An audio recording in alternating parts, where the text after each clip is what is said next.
হয়েছে। আমি বলছি পলিটিক্যাল ভূমিকম্প, জিয়া ভাই। না, পলিটিক্যাল ভূমিকম্প তো ডেফিনিটলি আসবে। এটা বাংলাদেশে বঙ্গবন্ধু কন্যা ঘোষণা দিয়েছেন ডিসেম্বরে, আমি বলছি অগাস্টের ভিতরে হয়ে যাবে ইনশাল্লাহ, আশা রাখি। এবং আওয়ামী লীগ নেতারা মাঠে নামছে, আওয়ামী মুক্তিযুদ্ধের পক্ষে যারা শক্তি তারা আওয়ামী লীগের পতাকা তলেই সমবেত হবে এবং এই লুটেরা দেশ বিক্রির এবং দেশ ধ্বংসকারীদের এগেনস্টে দাঁড়াবে এবং তাদেরকে রুখে দেবে। এটা ডেফিনিট, এটার কোনো বিকল্প নেই। দেশকে রক্ষা, বাংলাদেশকে রক্ষা করতে হলে এদের বিরুদ্ধে দাঁড়াতে হবে এবং সেইটা দাঁড়াবে এবং বঙ্গবন্ধুর নেতৃত্বেই হবে, বঙ্গবন্ধুর কন্যার নেতৃত্বেই হবে। তারেক রহমান সাজাপ্রাপ্ত আসামি, তাকে কোন আইন বলে ছেড়ে দেওয়া হলো? অথবা ইউনূস,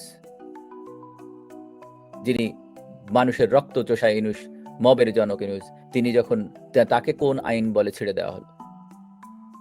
সুতরাং শেখ হাসিনা যেদিন ঢুকবে সেই দিন এই আইনমন্ত্রী থাকবে না।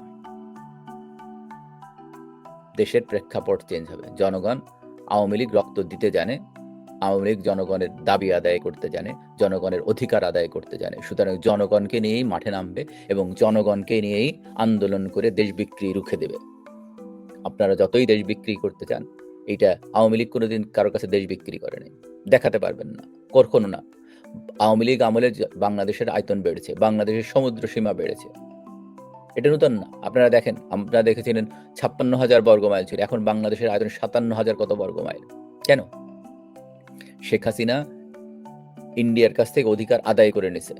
বাংলাদেশের যে ছিটমহল সমস্যা ছিল ওইগুলো, যার জন্য ইন্ডিয়ার কনস্টিটিউশন পরিবর্তন করতে হয়েছে বাংলাদেশের আয়তন বাড়ায়। দ্বিতীয়ত, আওয়ামী লীগ, শেখ হাসিনাই একমাত্র ইন্ডিয়া এবং বার্মাকে কোর্টে নিয়ে গেছে সমুদ্র বেঁচে, সেখানে সমুদ্র সীমা বাংলাদেশে বেড়েছে। সবার নজর এই বে অফ বেঙ্গলের দিকে। যদি বে অফ বেঙ্গলকে কন্ট্রোল করা যায়, অনেক কিছুই কন্ট্রোল করা যায়। এই চাইনিজ যে আগ্রাসন বলা হয়, চায়নার আগ্রাসন কমতে পারে, কারণ চায়না তো চায় বে অফ বেঙ্গলে তার আধিপত্য বিস্তার করতে, অন্য অনেক দেশ চায় না সেইটা। সুতরাং এটা একটা জিও পলিটিক্স, আপনার বুঝতে হবে। সেই জিও পলিটিক্সে আওয়ামী লীগের বিকল্প কিছু নেই। আওয়ামী লীগ সবার সঙ্গে সুসম্পর্ক যায়, যেমনি চায় যুক্তরাষ্ট্রের সঙ্গে, যুক্তরাজ্যের সঙ্গে, ইন্ডিয়ার সঙ্গে, চায়নার সঙ্গে, সবার সঙ্গে, মিডল ইস্টের সব দেশের সঙ্গে সুসম্পর্ক রক্ষা করতে চায়, কারোর সঙ্গে বৈরিতা না। এবার পাকিস্তানের সঙ্গে আমরা বৈরিতা চাই না, কিন্তু পাকিস্তানকে জনসমক্ষে ক্ষমা চাইতে হবে, 1 নম্বর। 2 নম্বর হচ্ছে পাকিস্তান আমাদের যে সম্পদ নিয়ে গেছে 25 বছরে, সেই সম্পদের ফেরত দিতে হবে, এইটা চাই আমরা। কিন্তু আমাদের কারো পাকিস্তানের সেনাবাহিনী তখন অত্যাচার করেছে, রাজনৈতিক নেতৃবৃন্দ অত্যাচার, বাংলাদেশের স্টিম রোলার চালিয়েছে, কিন্তু জনগণ তো না। সেই জনগণের প্রতি জনগণ, দেখেন জনগণ যার জন্য এখনো স্লোগান দেয়, বেলুচিস্তানে আন্দোলন চলছে, তাই না? যে শেখ মুজিবের পথ ধরো, বেলুচিস্তান স্বাধীন করো। কই জিয়াউর রহমান স্বাধীনতা ঘোষণা করে দিয়েছে, তা তো স্বাধীনতা মোটামুটি, হ্যাঁ, তার সাথে ডিক্লারেশন অফ ইন্ডিপেন্ডেন্স, কিন্তু বাট তারা যে তাদের যে মেইন ইয়া ছিল সেটা হচ্ছে যে শেখ মুজিবের পথ ধরো, বেলুচিস্তান স্বাধীন করো, তাদের মেইন স্লোগান এটা। এবং এই জুলাই জঙ্গিরাও কিন্তু একইভাবে মানুষকে ধোকা দিয়েছিল যে শেখ মুজিব, বঙ্গবন্ধুর বাংলায় বৈষম্যের ঠাঁই নাই, মুক্তিযুদ্ধের বাংলায় বৈষম্য। আপনারা কি দেখেছেন এই যে সংসদ বসে, সেখানে কি এই কোটা নিয়ে কোনো কথা হয়েছে বা কোটা বাতিলের কোনো প্রশ্ন এসেছে? কোটা আরো বেশি এসছে, আপনি দেখেন নাই? কোটা, এই যে তথাকথিত জুলাই জঙ্গিদের চাকরি দেওয়ার নাম করে কোটা প্রথা চালু করা হলো না নতুন করে? তাহলে যারা বলল কোটা বিরোধী, আমরা বৈষম্যহীন সমাজ চাই, তাদের বৈষম্য কোথায় গেল? বৈষম্য কোথায় গেল আমায় আপনি বলেন? তারা কি এখন কোনো কথা বলে এই কোটা নিয়ে? আর কোনো কথা বলে? তার মানে তাদের আসলে এই কোটা না, তার কি চাকরির জন্য কেউ আবেদন করেছে? করেনি।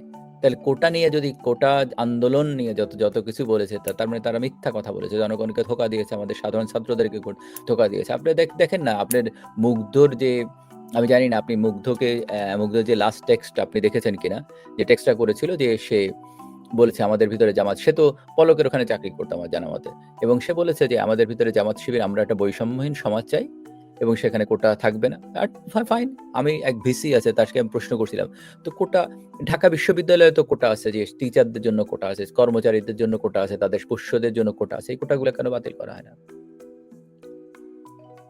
তাই না? তারেক রহমান কোন কোটায় ঢাকা বিশ্ববিদ্যালয়ে ভর্তি হয়েছিলেন? উনি কি কোয়ালিফাই করেন পরীক্ষা দিয়ে ভর্তি হওয়ার জন্য? না, করেন না। তো উনি তখন এরশাদ প্রেসিডেন্টের একটা কোটা আছে, যেটা কোনো পরীক্ষা লাগে না, কোনো কিছু লাগে না, প্রেসিডেন্ট যে কোনো কাউকে ভর্তি করাই দিতে পারে, তার একটা কোটা আছে। সেটা রাষ্ট্রের প্রধান, সরকার প্রধান হিসেবে এটা তার প্রতি সম্মান দেখিয়ে এই জিনিসটা দেয় ঢাকা বিশ্ববিদ্যালয়। সেই কোটায় যেয়ে ভর্তি হয়েছিলেন। সুতরাং এই কোটা বাতিল করুন। আমি কোটার পক্ষে না, টু বি অনেস্ট, আমি কোনো কোটার পক্ষে, কিন্তু যারা আমাদের দেশের জন্য জীবন দিয়েছে, মুক্তিযুদ্ধ করেছে, তাদের জন্য কোনো কিছু থাকা দরকার। সেইটা তাদের জীবদ্দশায় অথবা তাদের ছেলের মেয়ে থাকলে, তার নাতিপুতি থাকলে, তাদের পুনর্বাসনের জন্য কোনোভাবে না কোনোভাবে সরকারের কোনো কিছু করা উচিত। সেটা কিভাবে করবে সরকার যারা চালাবে তাদের ডিসিশন নেওয়া উচিত। সেই আলোচনায় আমরা না যাই, কিন্তু আমার কথা হচ্ছে যে এইটা থাকা উচিত। কিন্তু মুক্তিযুদ্ধের বিপরীতে তথাকথিত জুলাই জঙ্গিদেরকে যোদ্ধা বানাই দিলেন, তাহলে আপনি তারেক রহমান সাহেব আপনার বাবাকে ছোট করে দিলেন না? আপনার বাবা একটা দেশের জন্য যুদ্ধ করেছিলেন, দেশ উপহার দিয়েছিলেন, তাই না? বঙ্গবন্ধুর নেতৃত্বে।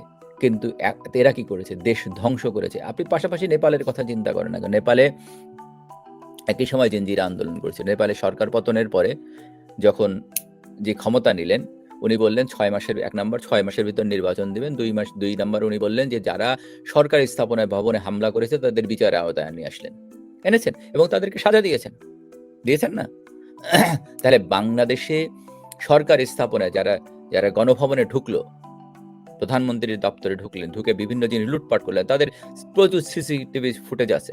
যারা বেতার ভবনে আগুন দিলেন, টিভি ভবনে আগুন দিলেন, সেতু ভবনে আগুন দিলেন, মেট্রো রেলে আগুন, তারা ওপেনলি এসে বলছে, তাদেরকে কেন গ্রেফতার করা হয়? থানাতে যারা লুট করলেন, যারা 3200 পুলিশকে হত্যা করলো, এই পুলিশ হত্যার কেন বিচার হবে না? ইন্ডেমনিটি কেন দিলেন? কারণ একজন অপরাধী স্বীকার করে নিচ্ছে সে অপরাধী, যার জন্য ইন্ডেমনিটির প্রয়োজন হয়। বঙ্গবন্ধু কন্যা তো এই আবু সাইদ হত্যাকাণ্ডের পরে একটা তদন্ত কমিটি গঠন করেছিল। সেই তদন্ত কমিটি কেন বন্ধ করা হলো? কি কারণে বন্ধ করা হলো? সুতরাং এই বন্ধ যদি এটা এই একটা বিষয় জিয়া ভাই, এবং দর্শকও লিখেছেন যে আমরা আসলে আবু সাইদ বলেন, মুগ্ধ বলেন, বিশেষ করে মুগ্ধ হত্যাকাণ্ডের পর কিন্তু মানুষের আবেগ, আমরা একটা বাংলাদেশের বেসরকারি টিভিতে উপস্থাপিকা কান্নাকাটিও করলেন পানি বলে। সেই মুগ্ধ কিন্তু আজ পর্যন্ত কিন্তু কোনো মিডিয়ায় তার কোথায় কয়বর দেওয়া হয়েছে, তার কয়বরটাও কিন্তু দেখানো হয় নাই। বা মুগ্ধর যে ফ্যামিলি, মা বাবার যে আমরা দেখি যে আবু সাইদকে হাইলাইট করা হচ্ছে, মুগ্ধর বিষয়টা অনেকটা মানে দামা চাওয়া দেওয়ার চেষ্টা করা হচ্ছে। এই বিষয়ে কিছু বলবেন প্লিজ? কারণ হচ্ছে যে তারা তো চায় না যে সত্যটা সামনে আসুক।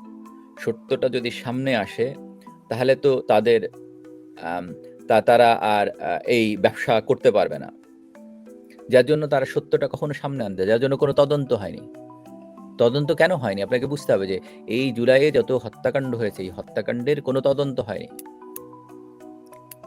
এদের ময়না তদন্ত হয়নি। কোনো রাষ্ট্রীয় যে নরমালি একটা এই ধরনের কোনো কিছুতে যে একজন বিচারপতি, একজন শিক্ষক, একজন সেক্রেটারি এদেরকে সামরিক বেসামরিক ব্যক্তিদের নিয়ে একটা তদন্ত কমিটি গঠন করে, তাদেরটা তদন্ত করার পরে তাদের প্রতিবেদন জমা দেয়। এরকম কোনো কিছু হয়েছে? হয়নি তো।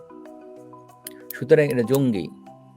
এই জঙ্গিরা সুপরিকল্পিতভাবে এই ছাত্রদেরকে ভেতরে ঢুকেছে, ছাত্রদেরকে হত্যা করেছে। হত্যা করার পরে তারপরে মানুষের যে ইমোশন সেটা নিয়ে খেলেছে এবং বিভিন্নভাবে এই ইমোশন এইগুলা সোশ্যাল মিডিয়া ছড়িয়ে দিয়ে মানুষকে ভুল পথে ধাবিত করেছে। যার জন্য এইগুলি দেখতে পাচ্ছেন না। মুগ্ধর ভাইও তো আপনি কিছুদিন আগে দেখেছেন যে তখন মুগ্ধদের একটা ফ্রেন্ড কল করেছিল এবং স্নিগ্ধ সেখানে ছিল এবং সেগুলি সব বেরিয়ে আসছে। এটা তো বেরিয়ে আসবে, যার জন্য তারা চায় না যে এইগুলি বেরিয়ে আসুক, যার জন্য তারা এই ঘটনাগুলি আড়াল করতে চায়। দেখেন, আপনিও দেখেছেন নূর হোসেনের হত্যা, তাই না? নূর হোসেনকে যখন গুলি করে তখন তার রক্তের দাগ দেখছেন না? আবু সাইদকে হত্যা করার যদি বলে যে পুলিশ গুলি করছে, পুলিশ গুলি করলে তাহলে তার সেখানে পুলিশের গুলিতে রক্ত পড়ার কথা, রক্ত বেরোলো না কেন?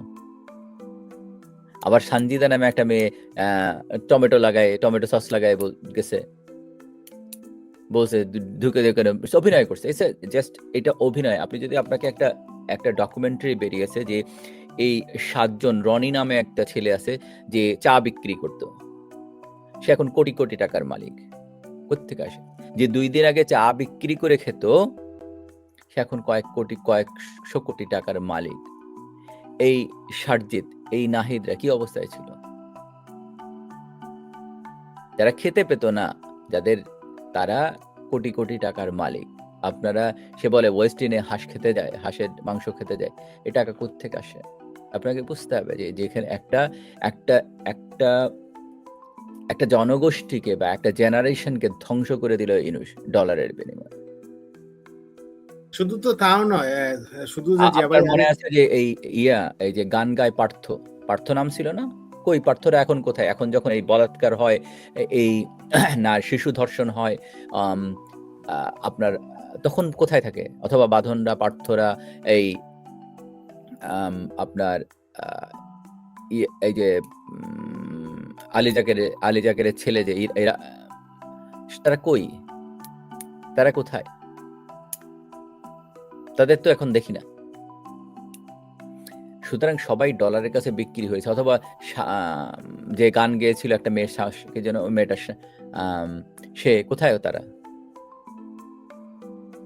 না, একটা বিষয় জিয়া ভাই, আপনি যেটা ওয়েস্টিনের যে হাঁসের মাংস বা এই বিষয়গুলো নিয়ে আমরা মিডিয়াতে অনেক নিউজ দেখেছি, কিন্তু আমরা জানি ওয়েস্টিন হচ্ছে একটা সরকারি, একটা 5 স্টার হোটেল, মানে যেটা সরকারি 5 স্টার হোটেল। এই হোটেলে কিন্তু কোটি কোটি টাকা কিন্তু বাকি পড়েছিল। এই সরকার এসে, বিএনপি সরকার এসে কিন্তু সেই বিষয়ে কিন্তু তেমন কোন তৎপরতা আমরা দেখি নাই। আমরা জানি না যে সেই টাকাগুলা কি, যারা এই টাকাগুলা খেয়েছে বা যারা ওয়েস্টিনে ব্যবহার করেছে, তাদের আইনের সামনে বা তাদের মানে কাছে সেই টাকাগুলা সরকার নিয়েছে কিনা তা আমরা জানি না। এই বিষয়টা সবটা দামা ছাওয়া দেওয়ার একটা চেষ্টা হচ্ছে। আসলে কি বিএনপি এবং এনসিপি বা জামাতের সাথে, এটা অনেকেই বলেন যে জামাত এবং এনসিপির সাথে বিএনপি যে সরকার, তারা একরকম আপোষ করে ক্ষমতায় এসেছেন যে তাদেরকে রক্ষা করবেন। এর প্রমাণ হচ্ছে ডক্টর ইউনূসের বিরুদ্ধে মামলা করলেই হাইকোর্ট থেকে সেই মামলাগুলো খারিজ করে দেওয়া হয়। এ বিষয়ে কি বলবেন? কারণ হচ্ছে যে তারা তো এটা মুচলেকা দিয়ে আসছে, তাই না? আপনি দেখেন, আপনার মনে থাকার কথা যে এই বাণিজ্য উপদেষ্টা ছিল বশির আহমেদ, রাইট? ইউনূসের সরকার। উনি বলেছিলেন যে শেখ হাসিনা বাংলাদেশে ঋণ রেখে যান 2 লক্ষ কোটি টাকা, তাই তো? বাংলাদেশ, এবং সেই ঋণের পরিমাণ ইউনূস সরকার এসে বাড়িয়ে দাঁড়ায় 23 লক্ষ কোটি টাকা। তো শেখ হাসিনা 2 লক্ষ কোটি টাকা লোন নিলেন। সেই লোন দিয়ে পদ্মা সেতু, metro rail, 3rd terminal, Karnaphuli tunnel, পায়রা, মাতারবাড়ি, তারপরে আপনার যমুনা বহুমুখী সেতু, রূপপুর পারমাণবিক বিদ্যুৎ কেন্দ্র থেকে শুরু করে এমন কোনো কিছু নেই যেটা করে নাই। প্রতিটা বিভাগে যান, যেগুলো মনে হবে যে আপনি বিদেশে আসছেন। রাজশাহীতে যান, পিরোজপুরের বরিশাল অঞ্চলে যান, দেখবেন যে কি অবস্থা ওইখানকার উন্নয়নের, কি ঘরে ঘরে বিদ্যুৎ পৌঁছে দিলেন। তো এই যে উন্নয়ন হলো 2 লক্ষ কোটি টাকা দিয়ে যদি এত কিছু করতে পারেন, তাহলে এই 23 লক্ষ কোটি টাকা দিয়ে একটা প্রজেক্ট হাতে নেওয়া কেন হলো না? বা এই 23 লক্ষ টাকা কার পকেটে গেল? আপনারা একটু দেখেন যে এই সুইস ব্যাংকে বাংলাদেশের জামানতের পরিমাণ, মানে টাকার পরিমাণ বেড়েছে এই গত 2 বছরে। সেটা কত পার্সেন্ট? 40% 45%। তার মানে চুরি কারা করল? এখন চুরি একজনে করে দিচ্ছে। আবার ইউনূস সাহেব তো ইহো কাজ নেই যেটা নেন নাই। আদম ব্যবসা করে থেকে ইউনিভার্সিটি থেকে শুরু করে সবকিছু উনি নিয়ে গেছেন গ্রামীণের নামে। এর বাইরে গ্রামীণে বাংলাদেশের জনগণের হিস্সা ছিল 25%, যেটা জনগণের অংশ গ্রামীণে। সেইটা নামিয়ে 10% নিয়ে আসছেন কলমের খোঁচা দিয়ে, এবং যেটা থেকে বাংলাদেশের জনগণ 16,000 কোটি টাকা লুজ করছে। 16,000 কোটি টাকা মিনস হচ্ছে একটা পদ্মা সেতুর অর্ধেক হয়ে যায়।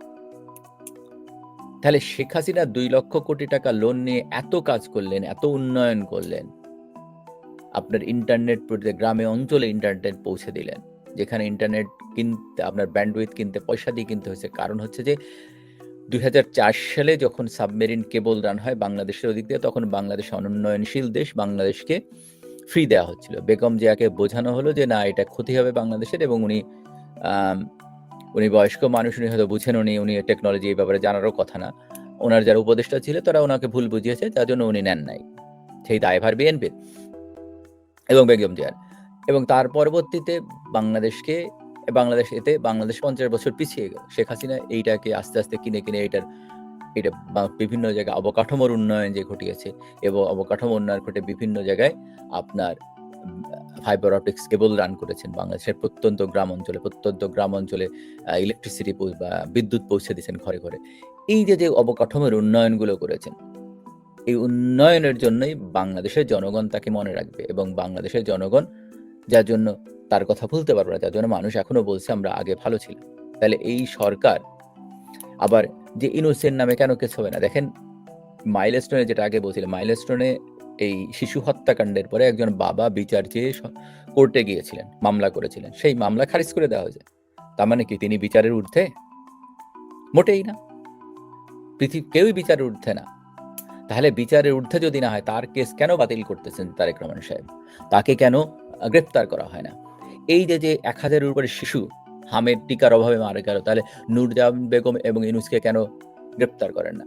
আওয়ামী লীগ সরকারের আমলে এই টিকা উপলক্ষে যে বাজেটের টাকা ছিল, সেই টাকা কোথায় গেল? সেই টাকা কার পকেটে গেল? নূরজাহান বেগমের পকেটে গেল না ইউনূসের পকেটে গেল? তাহলে তাদের গ্রেপ্তার করেন, তাই না? আর যদি মানে তারেক রহমান যদি একটা বিষয় যে ভাই, একটা প্রশ্ন যেটা হচ্ছে আমাদের অনুষ্ঠানে লিসা কালাম আজকে তার কথা ছিল, তিনি সাংস্কৃতিক কর্মী, যেহেতু ওনার বাসায় বিদ্যুৎ নেই, তিনি ঢুকতে পারতেছেন না, উনি 12 মেসেজ দিচ্ছেন। তো আমি আপনাকে এই প্রশ্নটা করি, আমার আজকে খুব খারাপ লাগছে, বিশেষ করে বিশিষ্ট অভিনেতা আসাদুজ্জামান নূর, আপনি হয়তো দেখেছেন ভিডিওটা, মানে যে কি অবস্থা। বাংলাদেশে সাংস্কৃতিক আন্দোলনের অন্যতম পুরুদা হচ্ছে আসাদুজ্জামান নূর, এবং শুধু 1986 সালে যিনি আপনার যে আন্দোলন করেছিল, মানে আপনার সমাজের সাংস্কৃতিক উঠে, সেই আন্দোলনের অন্যতম পুরুদা ছিলেন আসাদুজ্জামান নূর। আজকের দিনে এসে সেই নাট্যকার, সেই সাংস্কৃতিক কর্মীরা আমরা দেখি না যে রাজপথে নামতে, যে আসাদুজ্জামান নূরকে কেন ছাড়া হচ্ছে না? শুধু আসাদুজ্জামান নূর না, বাংলাদেশে অনেক বুদ্ধিজীবী, মুক্তিযোদ্ধা, সবাইকে জেলে আটকে রাখা হয়েছে, কেউ কথা বলছে না। আমি হয়তো লিসাবাকে সেই প্রশ্নটা করতাম, কারা কথা বলবে? যারা কথা বলছে, কেউ কথা বললে তাকে টুটি চেপে ধরা হচ্ছে, তাকে জেলের ভিতর দেওয়া হচ্ছে।